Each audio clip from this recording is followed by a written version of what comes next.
The day-to-day life of youth is packed with great challenges. Challenges like work pressure, peer pressure, pressure related to fitness and health, and the list continues. Youth want answers for all the questions right at the moment. But the thing is, until and unless it depends upon how actually we look at different perspective of life. Hello everyone. Welcome to PMC Chhattisgarh. Today, this program, Youth for Truth, is organized on behalf of PMC Chhattisgarh to actually satisfy the curiosity of all the youth who have questions related to spiritual growth and meditation. We have among us Patri ji, who is going to answer and satisfy all our curiosity. Speaking of my personal experience, I am Molly Swami and I am a student of journalism and mass communication. Now, this goes without saying that as a journalist, I have to come across n number of news on regular basis.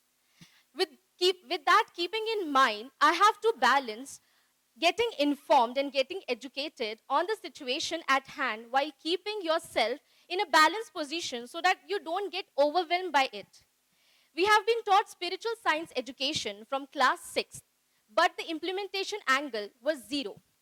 As soon as I practiced meditation and read some of the books related to spirituality, I actually observed things from different angle and I was making connection with different things which was actually absent in the first place. So today we will have an interactive session with Patriji wherein we are going to ask you some of the questions related to spiritual growth. So I would like to proceed the program by asking the very first question that Patriji, is our life decided by some sort of fate or is our destiny planned for us? And why are we always taught facts but not ideas in school? Everything is planned.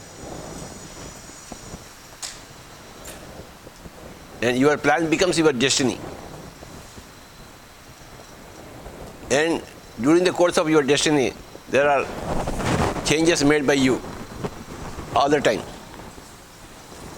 It's not exact destiny. It is a roundabout destiny, which is changed by every decision along the way. But everything is planned also. Without plan, do you construct a building? Before you construct a building, there is first have a plan. And then based on the plan, you construct a building. But during the course, you make some changes. Everything is like that. Your lifetime is also like a building. Before you are born, you select your parents. You talk to them. I am going to be born to you. You take care of me properly. I am going to do this thing, this thing, this thing, this thing. So you plan your own syllabus, your own learning situations. You design your own problems also. You design your own challenges. And then you come back here. And you face those challenges which have been self-picked by you. This is spiritual science. When you understand spiritual science, you understand everything, the whole of your life. Everybody must study spiritual science. If the youth wants truth, then they must study spiritual science. And the major practical part of spiritual science is to do meditation. They must empty their mind, silence their mind, to know the truth. Whether it is youth or old people, it doesn't matter. Everybody has to find the truth. And that happens only through spirituality and meditation. Like everybody individually. So if you look at people, there are some who are very successful, some are not, even after hard work. So how does, like, life does not always play out fairly for everyone. So, general life. You are asking about purpose of general life or purpose of your life? General life. I am asking you, what is the purpose of your life? What do you think is your purpose? You have a purpose? I haven't been able to figure it out completely, but yeah, to help people, to do good for the society. Are you a living person? Are you? Are you a living person? Yes, sir. So why are you living? What is the purpose of the life? That is what is the question, sir. I am putting a question. Try to answer that. Why are you living? Basic question. Why anybody is living?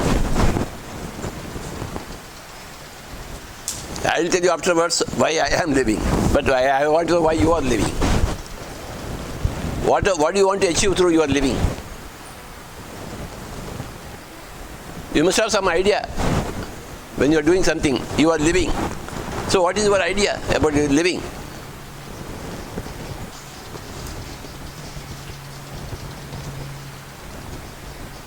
I want to know your philosophy behind your living.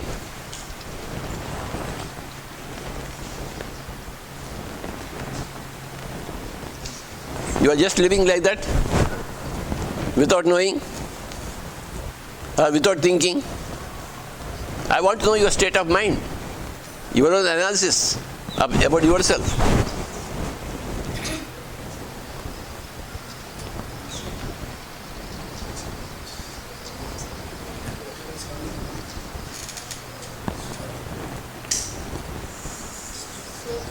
I don't know like specifically that way, like this is the purpose of my life, but I actually want to reach out to a lot of people, want to do good for the society, want to touch and affect any life that I can, and to be capable to be able to do that. So, you are thinking from your point of view. Now what is life? Life is living. Every creature is living, every plant is living, every animal is living, every human being is living. I think they all have a role to play in the society, sir, honestly. Like all the creatures, they have a specified role that they are playing. There's a purpose for every other living being. But yeah, it's not necessary that everybody knows their purpose, obviously. For sure. The purpose of life is to exist. That is basic purpose of life. It wants to live. You also want to live. I also want to live. Life wants to live. That is basic purpose. So, every life, every plant, every amoeba proteus, every tiger, every elephant, every human being wants to live, wants to exist, wants to enjoy. The purpose of life is enjoyment. The tiger wants to enjoy. The elephant wants to enjoy. The tree wants to enjoy. So then what are we doing different from that? Existence is there for everybody around, and no animal or plant or any soul would want to get killed or would not want to exist in the first place. But then we, having been given the capacity to think, like what else are we doing apart from that? If the purpose of life is existence, then it's just limited to that. I am coming to that, Baba. The purpose of life is to exist, and it is existing for enjoyment. So your purpose of life is to enjoy, to maximize your enjoyment from your own point of view.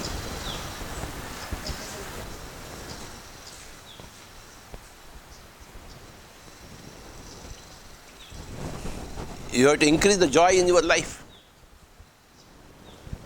in your own way, without affecting the joy of others. As you are got a right to have your own joy, every other creature also has a right to have its own joy. If you are troubling others' joys, then you cannot have joy yourself. your joy, your efforts in increasing your joy should not diminish others' joys. That's all. You have to help everybody else in their joy, and you also have to be joyful. Enjoy. That is the purpose of life, is to enjoy.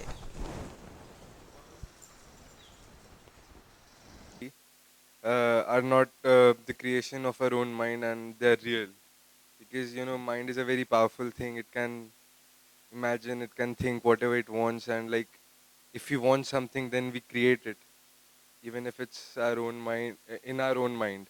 How can we be sure that all the concepts of cosmic energy or like any other kind of energy, but how can we be sure, like, okay, I'm meditating and I'm feeling something, but how do I know if I'm feeling it or if I'm just thinking, yeah, I'm feeling it? In meditation, There's we this subside the mind. We don't create with some the sort mind. of energy I feel over here or in my body, but I feel the same energy sometimes while walking also. Okay. Obviously, you have not done any meditation. If you have done meditation, you wouldn't have put this question. I understand that, but so it is just I want you to do meditation. thing to Observe the breathing. The mind becomes empty. then I just got it In the emptiness of the mind, you will have many experiences. You will experience it. If without doing meditation, you can't discuss meditation. Only by doing meditation can you discuss meditation. Don't try to analyze all these things. Just do meditation. Sincere and serious meditation. Like a Gautam Buddha. He had come out of all illusions. Why can't you come out? I understand that, but so it is just a thing to trust. Then I just got to trust what's happening. You have to trust meditation. Don't use your mind to analyze your mind. Don't use your mind to analyze your no mind. Do meditation. Empty your mind. It's a long process, arduous process. It's not so very easy. But it is not at all difficult. It is not at all impossible. Everything is possible. Don't analyze with your mind. Mind will always wants to analyze things without knowing anything. That is the great negative factor about mind. Mind is always a negative thing. It is a totally negative affair. So you can't start analyzing meditation with your mind. You can understand meditation only through your meditation, not through your mind. Meditation is understood only through meditation. And you have to master meditation. For that, you have to keep your mind outside. Your negative mind. Mind is always negative. Totally negative. In the spiritual field, the mind is the villain. Okay. The breath is the hero. And meditation is the heroine. So, mind is always the villain. Here, we don't talk about the mind. See, when you don't use your mouth, when you are silent, you don't use your mouth. You don't make any sounds with the mouth. That is called silence. When you don't make any thoughts in your mind, that is called a meditation. No thoughts in the mind. You cannot know about a thought-free mind through your thoughts. No.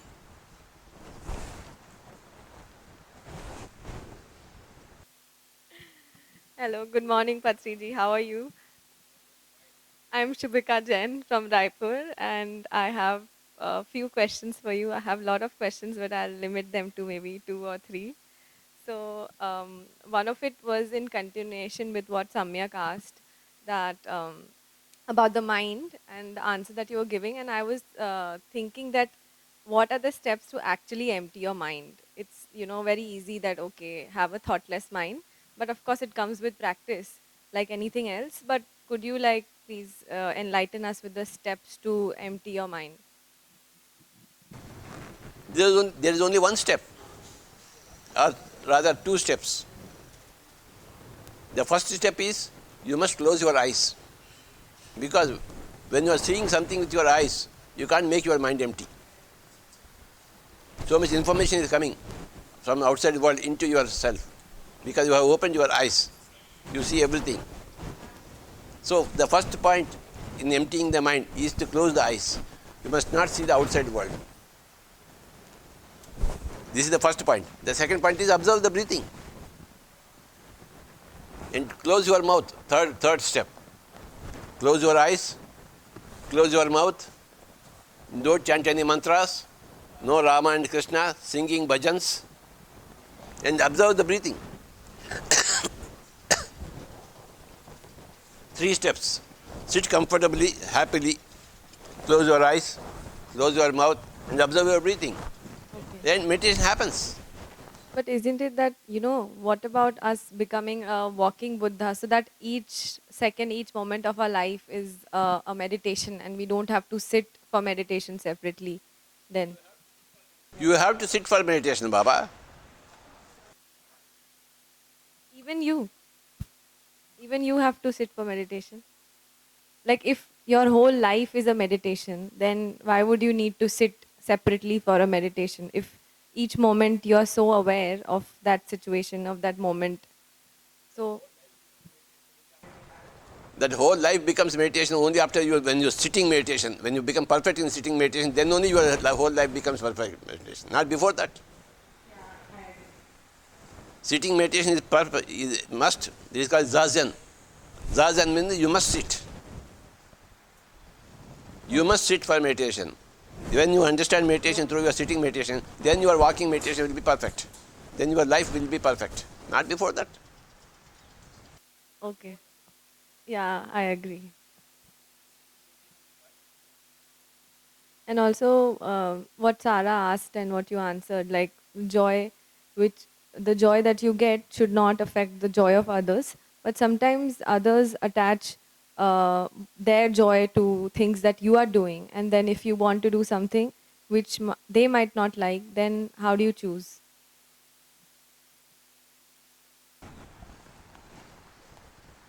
When you are asking about joys of others, My own joy.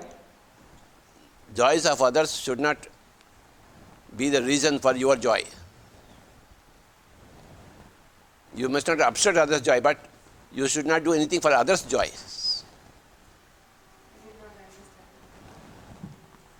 If your parents ask you to do something, you must not do that for the sake of parents. If it is your joy, you must do it. No, my own joy.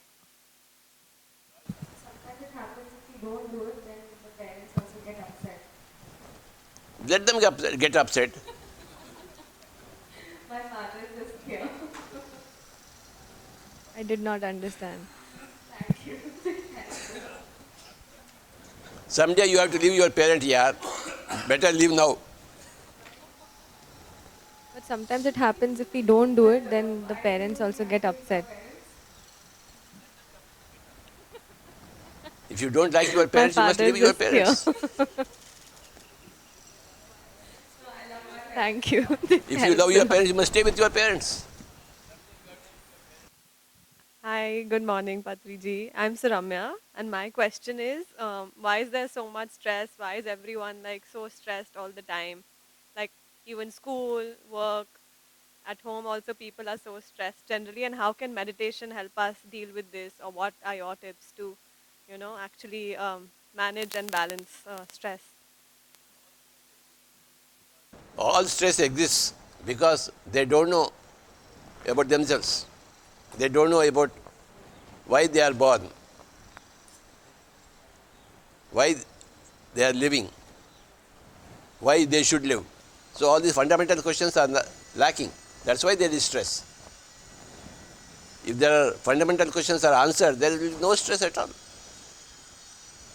So we want all these fundamental questions to be answered. Unless you seek those answers, those answers won't come to you. Half of the lifetime is for you to frame your life. Then the second half of the life is to question your life. And when you question, then you get an answer. First you require a frame of life.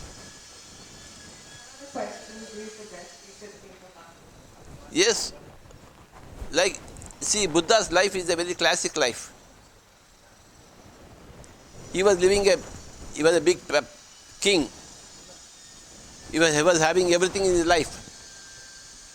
Okay. But one day he went out. He never saw any suffering. So there were no questions. But one day he went out and he saw an old fellow drooping. Then he asked his charioteer, who is that fellow? That fellow is bending. No, he has become old. First time he was seeing an old fellow. A question came. Then somebody was shivering. So what is that happening? He is having fever. He never saw any fever. Then he questioned, what is that fever? Then somebody died. Then what happened to him? No, he is dead, Swamiji. What is death? He didn't even know what was death. So, first time he started questions. That is the second part. Half of life he didn't have any questions. Buddha. A life's framework has been obtained. Then you question the framework. First of all, you will have parents, you will have a house, you will have something. Then finally you will say, when you have a problem with your parents or your situation, then you say, hey, where is God? Why has He created me? Why is He giving me problem? So a question comes. When a question comes, then an answer comes. Without a question, there is no answer. Without a frame of reference, there is no question. So half of the interval, you create a framework. Then the next portion of the half, then you create questions. Then you must get answers. And you will have answers. Once you start questioning, you will have answers. Questions are individual, but the answers are always universal. Answers are always universal. Questions are personal. Questions vary from person to person. Answers don't vary from person to person. Answers are universal. So Buddha put his questions. Why there is suffering? How to come out of suffering? And he found out everything. How to come out of suffering. The same truth we are also discussing right now. The same truth. Whatever truth Buddha discovered, we are discovering now. Whatever Newton said about the laws of gravity, the same laws of gravity stand now. He discovered something, Newton, laws of gravity. Buddha discovered spiritual science. Why there is suffering? How can you come out of suffering? So, as Newton is physical scientist, Buddha is spiritual scientist. Everybody has to become a spiritual scientist. Buddha was a youth when he became a spiritual scientist. He was 29 years old when he left his kingdom to go and do meditation. You don't want to leave your kingdom. Wherever you are, become a Buddha. Become a spiritual scientist. That's what you have to learn from Gautam Buddha. Buddha was a man, he was a youth, perfect youth. And he realized perfect truth. Why can't you do it? If you have got will to do it, you will do it. Where there is a will, there is a way. Youth and truth. I am very happy to see so many wonderful people here, future Buddhas of the world. If that person has become a Buddha, then this person has to become a Buddha. By the same process of meditation. The answer is universal. For everybody, the answer is meditation.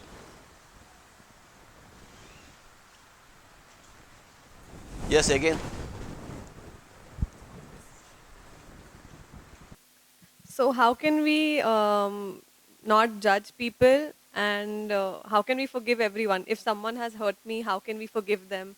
And is it really practically possible, even if they actually did something bad? And how can we actually implement it in our lives? Forgiveness, and to what extent? And how? Don't forgive anybody. Forget everybody. I don't believe in forgiving. If somebody is hurting me, I just forget about that fellow. I don't keep that fellow in my mind. He is out of my mind. I never forgive anybody, but I will forget everybody whom I don't like. But like in all spirituality, you say, or they say that you must forgive anybody, no matter what the sin is, and I say forget. I don't say forgive. Forget. That fellow doesn't exist in your mind, in your life. so why not forgive? What if someone actually came up to me and said sorry? Should I forgive them? Don't forgive. That's what I'm saying. Forget. Remove that fellow from your mind. How can you remove somebody? Like, Meditation, meditation, meditation. How do I remove my chappal? Just like that. I have worn my chappal, I remove my chappal. I put somebody in my mind, I will remove that fellow in my mind. As simple as that. So why not forgive someone? What if someone actually came up to me and said sorry? So should I forgive them? It makes them sad. Like they are actually sorry about what they did. They still want to be a part of my life. And I should still be like, bye. Throw them out of your life, Baba. Don't care for them. Care for yourself. They will take care of themselves. You take care of yourself. But everybody makes mistakes. Shouldn't we give a second chance? Everything you are saying, so what can I say now? You are only bowling, you are only batting. Huh? You must do either way, bowling or batting. Don't do both them. You are bowling from one side and the other side you want to bat. Huh? You are putting a question. We can't forget them, but what if we want to forgive them? How can we do that? Or we shouldn't do that? Forget about forgiving. That's what I am telling you. Remember forgetting. Forget about forgiving. Just forget the thought of it. Just forget the thing which you did or like etc. Yes, forget the person. I'll give you an example. My own elder brother, who brought me up, who took so much care of me, was against my meditation. And he started eating meat, which I don't like. Okay. Then, so I forgot him. He's not my brother at all. I don't go to his house. Earlier I used to go to his house and stay with him. Now he is there, but I don't go to him. I go to my other friend. I don't go to him. He is out of my mind. My own brother is out of my mind.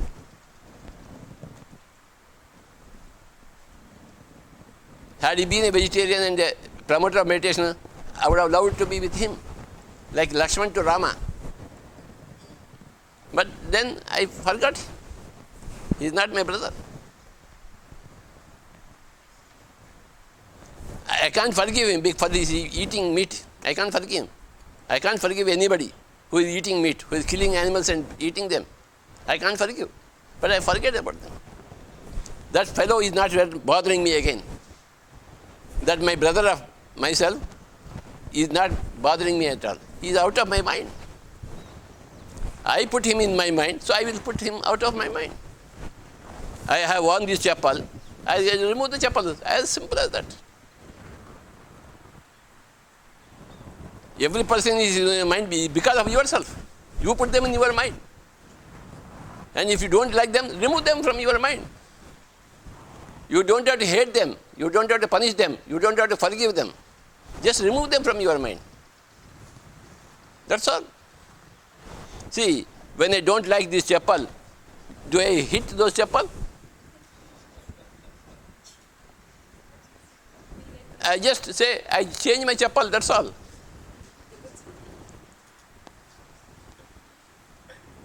My own elder brother was like my chappal. When the chappal suits me, I wear them. When it doesn't suit me, I remove my chappal. Any person is like that. Whether your husband or your parents or your children, or if you don't like them, you remove them. Like chappal, you must remove. Isn't that selfish? Isn't that a bit selfish? Spirituality is rank selfishness. It is universal selfishness, great selfishness, perfect selfishness, enlightened selfishness, true selfishness, magnificent selfishness, beneficial selfishness. Okay. So if forgiveness means actually forgetting the second person, so why a supreme being like Krishna supported Arjuna for actually in the battleground for the Mahabharata? If actually forgiveness means forgetting the second person, then there should be no such thing like revenge, or there should be no such thing like battle. See, Kauravas were about to kill Pandavas. So in that dire situation, you have to kill the other fellow.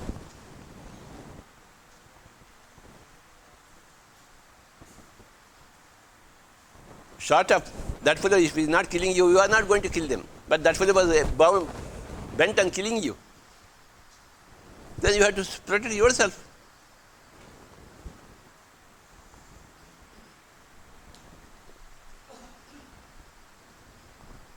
You have to protect yourself.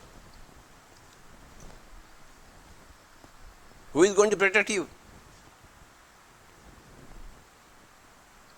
If somebody is killing you, you have to protect yourself.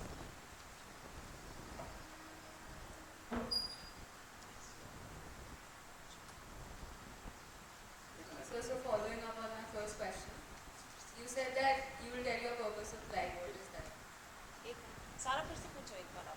My purpose of life is to clarify about purpose of life to everybody.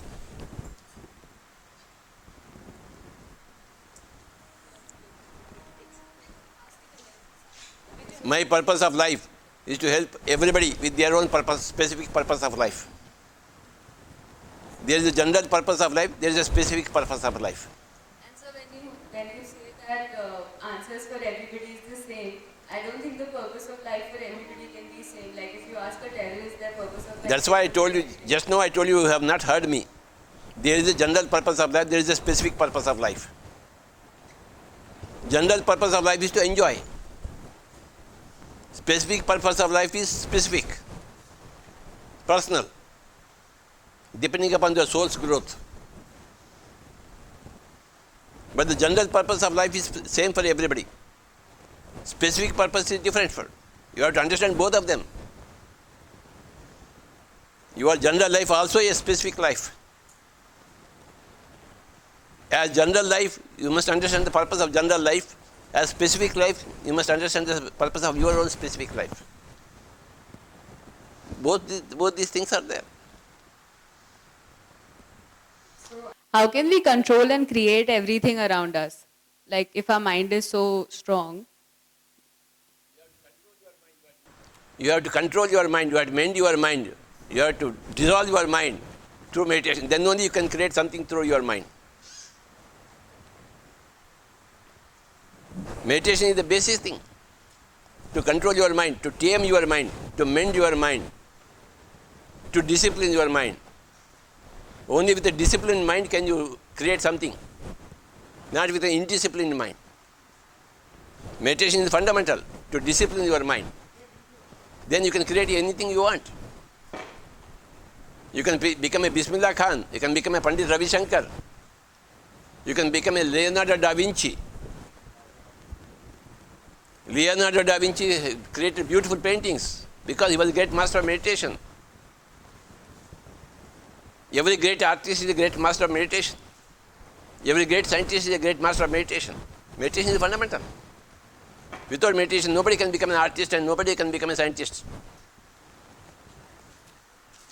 Those people who have done a lot of meditation in the past lifetimes, they become great artists and scientists in this lifetime. Meditation is fundamental. Where you control your mind, you mend your mind, you discipline your mind, and with that you cultivate your mind. Like the soil has to be cultivated, the mind has to be cultivated. A barren land can become a heaven, produce so much. A stupid mind, when cultivated by meditation, will become a genius.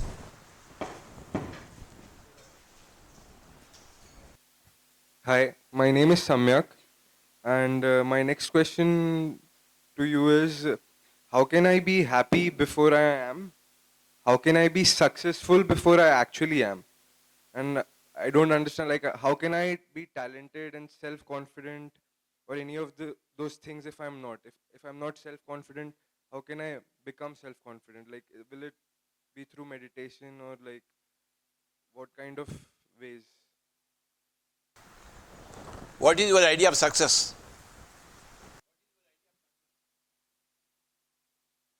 My idea of success? My idea of success is being in the flow. Like, and that flow is like in any form, like with work or with friends, but experiencing that flow of life in all the things I do. Not the flow. Flow is like an experience, I would say, that I'm totally immersed in. Like an experience when I'm not thinking about anything else and I'm just thinking about what I'm doing. So if I'm working, I'm just thinking about working. If I'm being with my friends, I'm just being with my friends and not thinking about anything else. And that is something which is really important for me, I think. And that is what I would count as success for me in life. Then that success comes only through meditation. If that is your idea of success, that success comes only from meditation, from controlling your mind. Instead of thinking 10 things at a time, you must think only one thing at a time. That practice comes only from meditation. I would like to know from you, what is success? But I guess if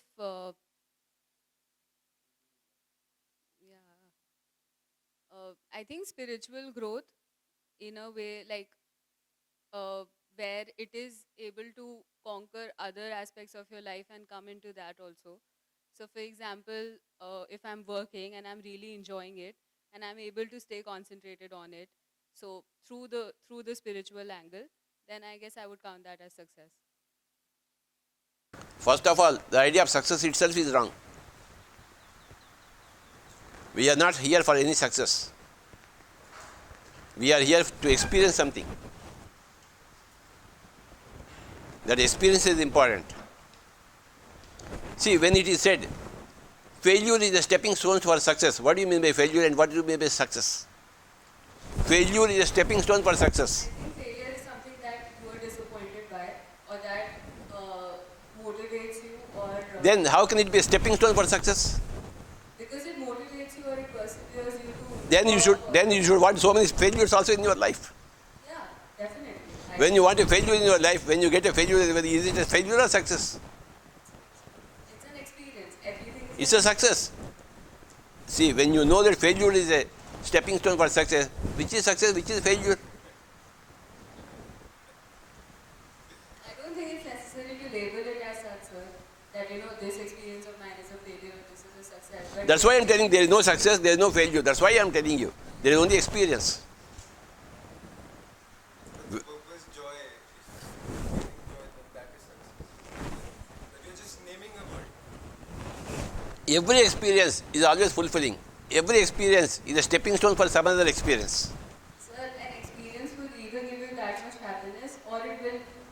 how to get that much happiness. So I think what he's trying to say is that if it is able to give you that much happiness, then you can call it success. And if it's not, then it's a stepping stone of success. See, if failure is a stepping stone for success, failure has given you dissatisfaction. But that dissatisfaction is going to motivate you to work harder. That was very essential for you. To work harder, to get a later satisfaction. So in retrospect, this failure was a useful thing for you. So in retrospect, you will find that failure, it was good for you. So you will be happy for your failures, earlier failures. I guess when you look at it in retrospect, it will obviously, like, you will be happy for it. But when you are there in the moment of the failure, you might be dissatisfied. So you should always see in retrospect also. Only that you are disappointed by, or that motivates you, or because it motivates you or it perseveres you to work further. Yeah, definitely. I don't. Come back to definitions. When you have to define something, you have to see the prospect and the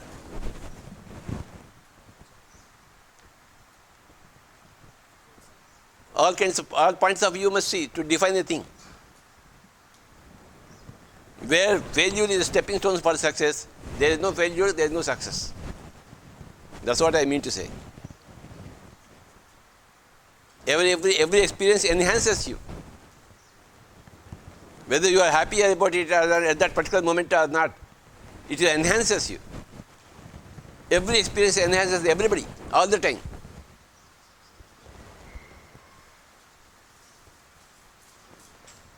Every experience enhances everybody, all the time. This is a great revelation. This is a great truth. Where you go beyond failures and successes and see truth as in raw terms.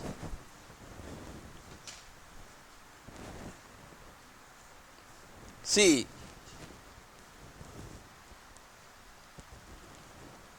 when you die, when you go to the other side, they won't ask you whether you have become a collector or king.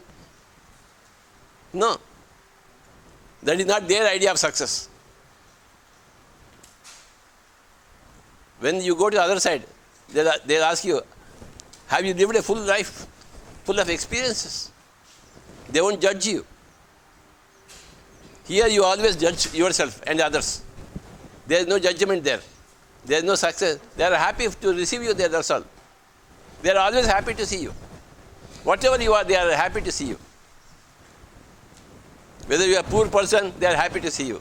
Whether you are blind, they are happy to see you. You can't create a song, they are happy to see you. You are able to create a song, they are happy. That state of mind should come here. That is truth.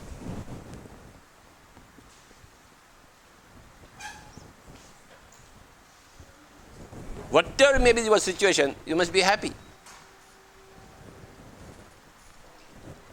Whatever may be your experience, you must understand that experience gains you and everybody else. That is the truth. If the youth wants truth, then this is the truth. Becoming a rich person, Birla, Tata, or collector, or king, that is not success in spirituality terms.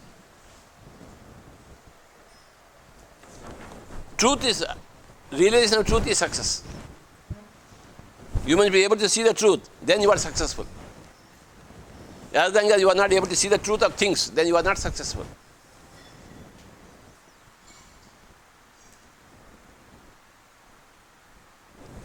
Truth is the measure of success. Achievement is not a measure of success. Truth is the measure of success. You must see the truth, both with your mind, with your non-mind.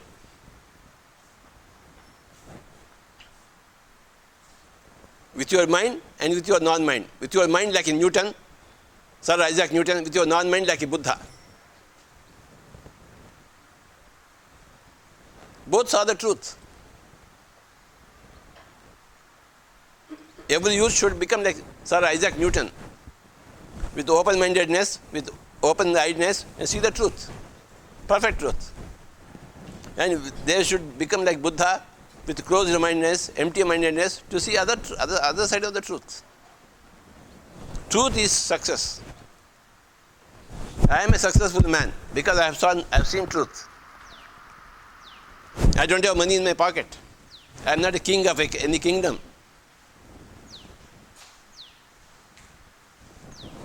I am a man of truth.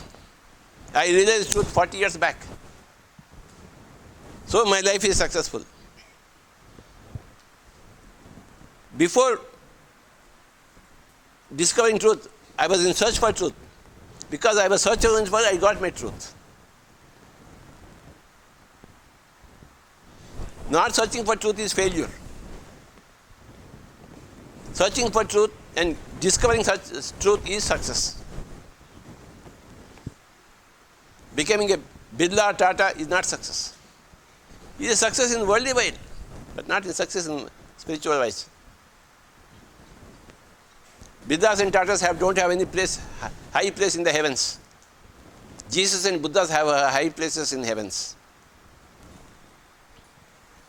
We have come from the heaven, we are going to the heaven. We are here to make the earth a heaven.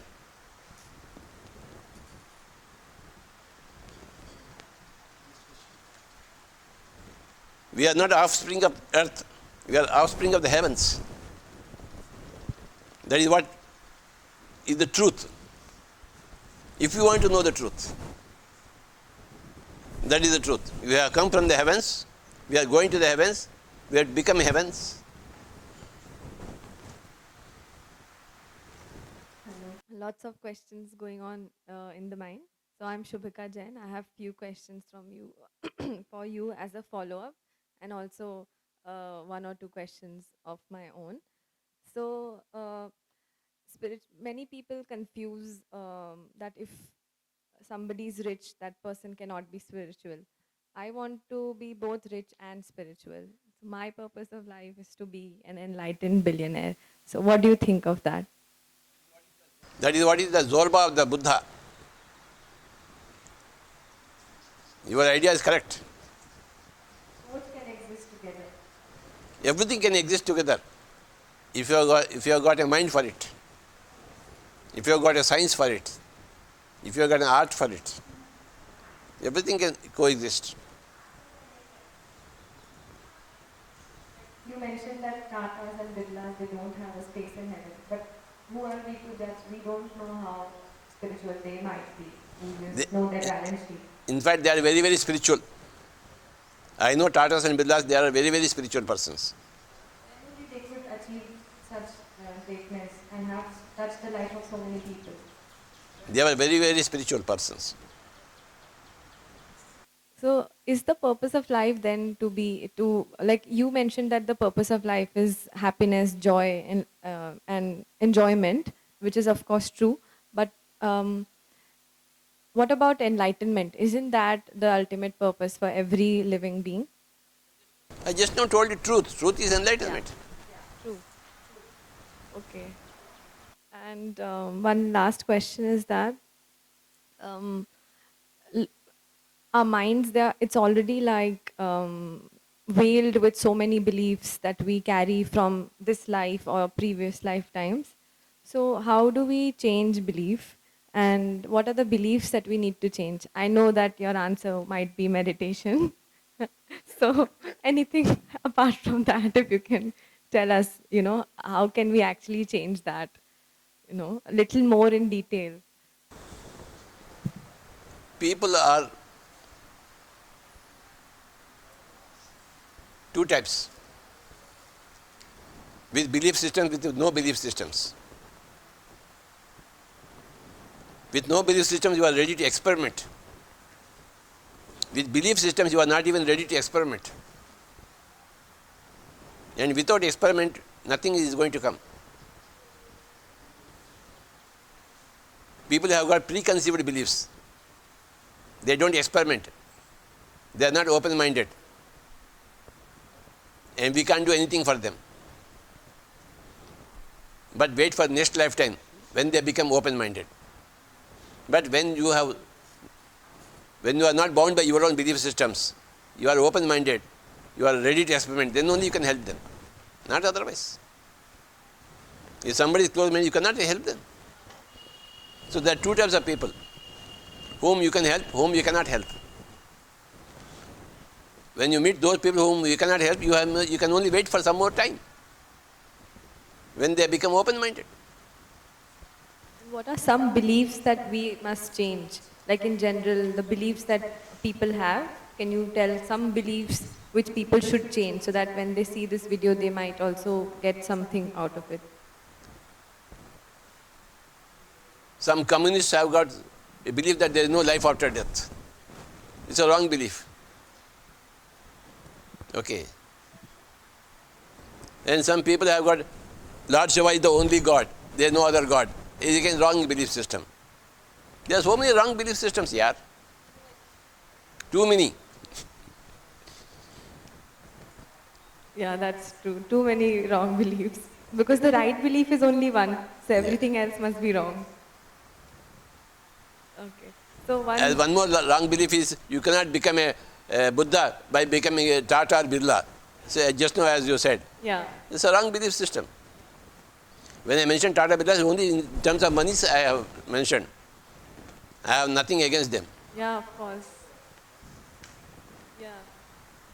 Because if we want to also help the society or help our own selves, we are in the world. Why are we on the earth? Because if we did not have to earn money, we would not have been on earth. Because this is the system of earth. Hence, we have to live by it, I feel. Money has got its own value. Yeah. Money used for good purpose has got great value. Also, one last thing I want to ask that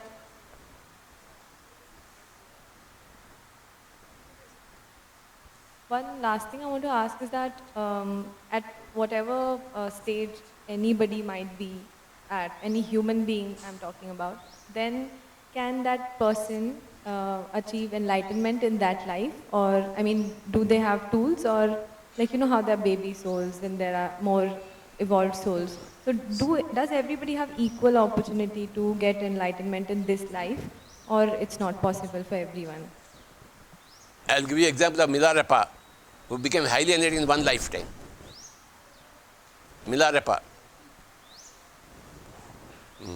He was a black magician. Then he became an enlightened master. He flew in the air like Hanuman by doing meditation. In one lifetime, he achieved many, many things. If you are determined, you can achieve anything.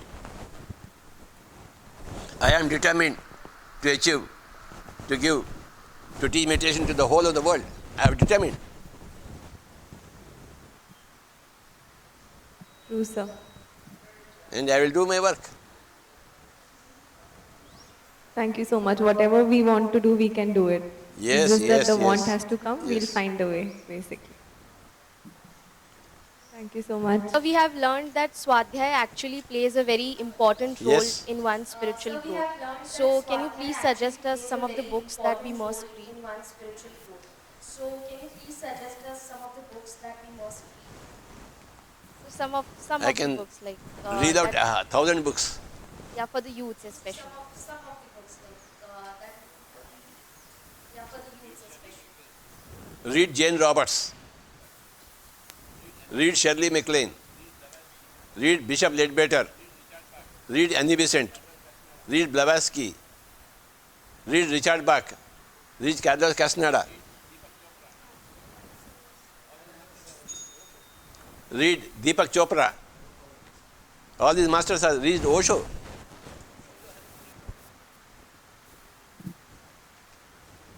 Osho has to be read. Yes, sir, noted. All these are great masters.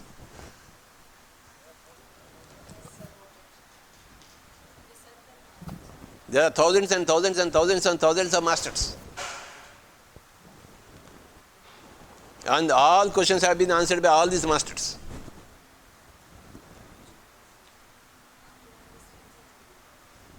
You have to read and read and read if you are really youth for truth.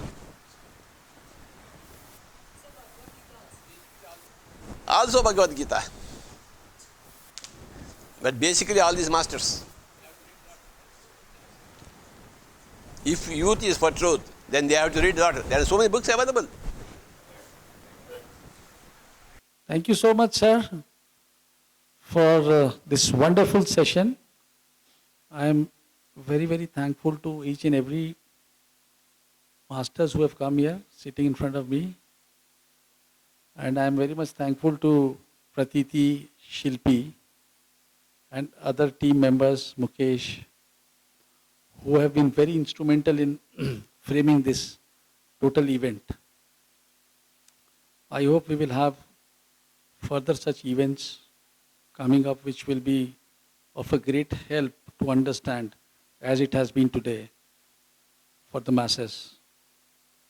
Thank you once again, sir, for delivering such a beautiful session to all of us.